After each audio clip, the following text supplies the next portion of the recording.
Israel হবে এই বিশ্বের নেতৃস্থানীয় রাষ্ট্র, এটাতে কোনো ডাউট নাই, সে হবেই এবং অলরেডি সে হয়ে গেছে। সে প্রায় 90% সফল, আর 10% বাকি আছে। এটা খুব অল্প সময়ের মধ্যেই হয়ে যাবে। কারণ আমাদের দুর্বলতা আছে যে আমরা যে আপোষে কাদা ছোটাছুটিতে ব্যস্ত ছিলাম, আমরা হালুয়া রুটি খাচ্ছিলাম, এই সময়টুকুর মধ্যে ও প্রচণ্ড শক্তিশালী হয়ে গেছে।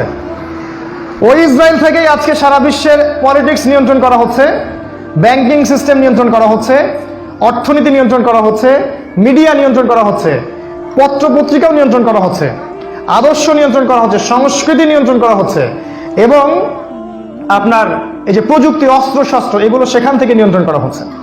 আর এটাই সেই রাষ্ট্র যেখান থেকে দাজ্জাল মানুষের রূপে বের হবে। এটাই সেই রাষ্ট্র। ওই জেরুজালেম থেকেই দাজ্জাল বের হবে। এই শক্তিশালী হয়ে গেল আমাদের চোখের সামনেই, কিন্তু আমরা কিছু করতে পারলাম না।